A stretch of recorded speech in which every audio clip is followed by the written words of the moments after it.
Vamos a nuestro reportaje a fondo. Fue asesinado. Así interpretó uno de los sobrinos de Pablo Neruda los resultados del último panel de expertos internacionales que analizó sus restos. Pero lo cierto es que esos informes aún permanecen en reserva. Sin embargo, accedimos a extractos que se han hecho públicos en el extranjero, además de declaraciones que han formulado los propios científicos.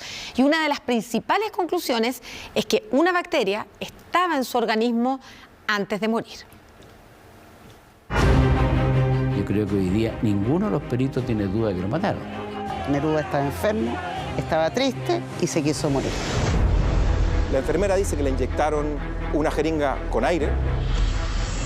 Es un absurdo total. Ese acto homicida que él dice ver no existió. We were asked to look bacteria that were used as a weapon to terminate Mr. Más que un poema, la investigación sobre la muerte de Neruda se asemeja a una extensa novela policial con varios tomos y un final abierto hasta ahora. La encargada de redactar su epílogo será la ministra en visita para causas de derechos humanos, Paola Plaza, quien el 15 de febrero recibió los resultados del más reciente panel de científicos internacionales que analizó los restos del poeta bajo la lupa forense microbiológica.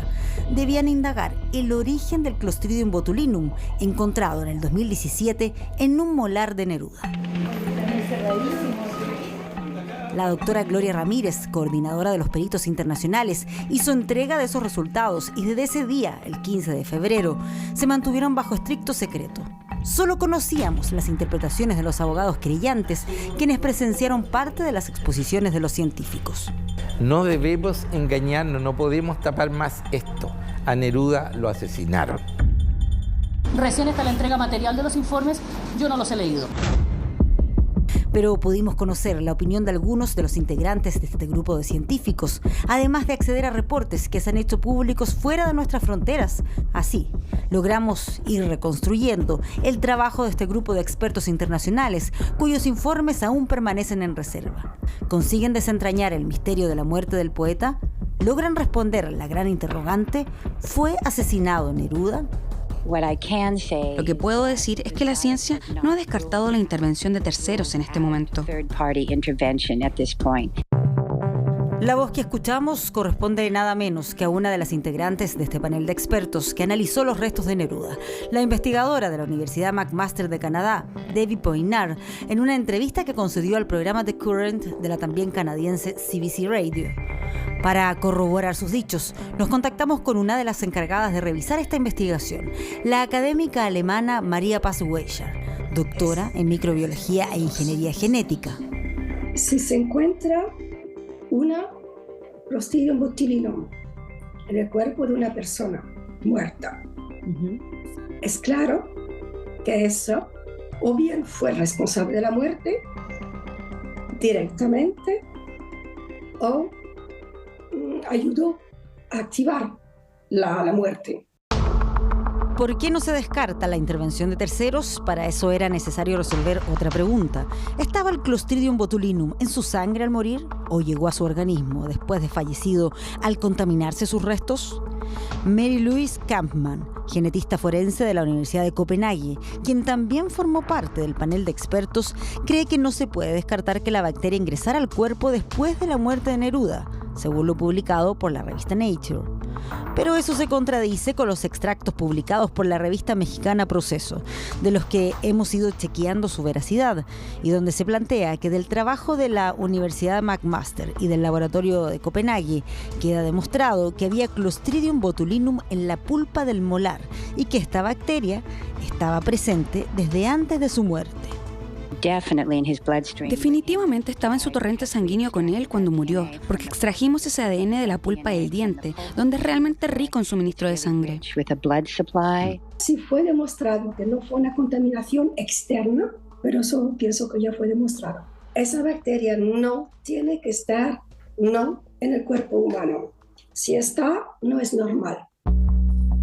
La cepa del botulismo produce una de las toxinas más mortales conocidas por la humanidad, la botulínica, y se sabe que se ha utilizado como arma biológica en varios países, según se señala en un artículo de la Universidad McMaster de Canadá, en cuyos laboratorios se analizaron los restos de Neruda. De hecho, en Chile fueron condenados 4 miembros en retiro del ejército y un exfuncionario de gendarmería por su responsabilidad en la muerte de reos usando toxina botulínica en 1981, la que fue obtenida desde Brasil. En los extractos publicados en la revista Proceso se señala que lo encontrado en los restos de Neruda es un Clostridium botulinum del grupo 1 y 2, que son cepas altamente patógenas para humanos. Pero el 1 y el 2 son los reconocidos que producen la neurotoxina botulínica, que es muy tóxica, es una de las toxinas más potentes del mundo. Pero aquí hay que poner atención. Bacteria y toxina no son lo mismo. La bacteria Clostridium botulinum genera una toxina y en los análisis a los restos de Neruda lo que se habría encontrado es la bacteria, no la toxina botulínica. ¿Por qué? Esto responde la investigadora Debbie Poinar en el podcast The Current de la canadiense CBC Radio. Nunca podremos encontrar la toxina en sí, porque es una proteína y solo trabajamos con ADN. Así que en realidad encontramos el ADN de la bacteria. El que no se encuentre toxina no significa que no pueda haber habido toxina. ¿Por qué? Porque la toxina se degrada en los procesos de putrefacción y degradación post-morte y pueden desaparecer. ¿Qué consecuencias puede tener para la investigación sobre la muerte de Neruda que se haya detectado la bacteria y no la toxina? Hay varias opiniones al respecto.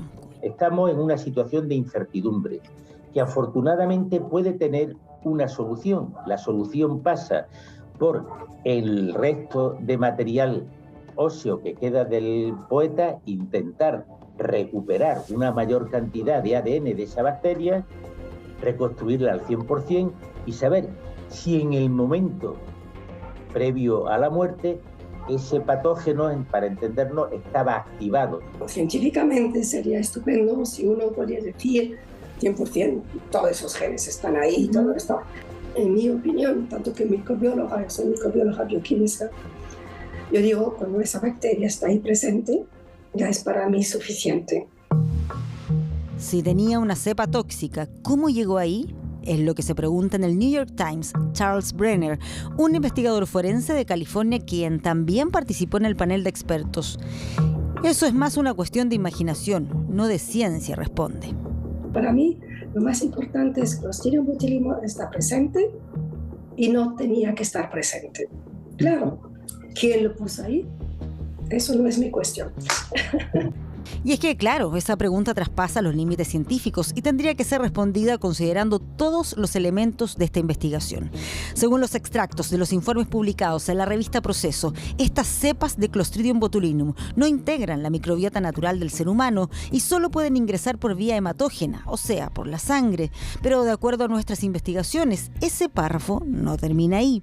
El informe final agrega otras alternativas, la vía digestiva y las heridas. El Clostridium botulinum es famoso por las intoxicaciones alimentarias. Para mí, cuando yo escuché Clostridium botulinum está presente, digo, eso no es normal. ¿Qué hace esa bacteria ahí? Claro, se puede argumentar, comió algo, un bote infectado, pero estaba en un hospital. Puede ser también inhalar, pero es bastante raro, porque normalmente el Clostridium no está en el aire, no sé, pero es posible. Recordemos que fue el 2017 cuando los mismos científicos de McMaster, en colaboración con un equipo de la Universidad de Copenhague y Murcia, determinaron que Neruda no murió de cáncer de próstata, como figuraba oficialmente en su causa de muerte. Las conclusiones fundamentales son la no validez del certificado de función en cuanto al establecimiento de la caquexia como causa de muerte. Además del cáncer, desde la muerte del poeta, las teorías sobre la causa de su fallecimiento han ido desde que murió de pena por el golpe de Estado hasta una inyección con un contenido letal, como afirma su chofer Manuel Araya. La empleada de confianza dice, dígale a la señora Matilde que tiene iniciativa a Santiago, rápido, porque don Pablo estaba durmiendo y entró un médico y le puso una inyección en el estómago y tiene mucha fiebre. Fue el golpe psicológico lo que mató a Pablo, de revivir España y revivir la guerra civil. Lo único concreto es que el día de la muerte de Pablo Neruda, el 23 de septiembre de 1973, padecía de cáncer a la próstata y murió en la Clínica Santa María justo un día antes de subirse a un avión que lo llevaría al exilio en México. Su ficha clínica no apareció, tampoco el doctor Price, quien supuestamente estaba a su cargo en las horas en que se agravó y falleció. Estos son los elementos y otros más que deberá considerar en su contexto la jueza. ¿Pueden entonces los científicos determinar si fue asesinado? Cuando comenzamos el proyecto, dejamos muy claro que nunca podríamos decir, bueno, lo asesinaron o no lo asesinaron. Lo que puedo decir es que la ciencia no ha descartado la intervención de terceros en este momento. Los resultados siguen en manos de la ministra Paola Plaza, quien deberá resolver si solicitará más diligencias, como por ejemplo aquellas que permitan reconstruir el genoma completo del Clostridium, o si considera que con lo obtenido ya tiene suficiente como para establecer una verdad judicial. Mientras esta larga novela policial sigue acumulando tomos a la espera del punto final que deberá poner la justicia.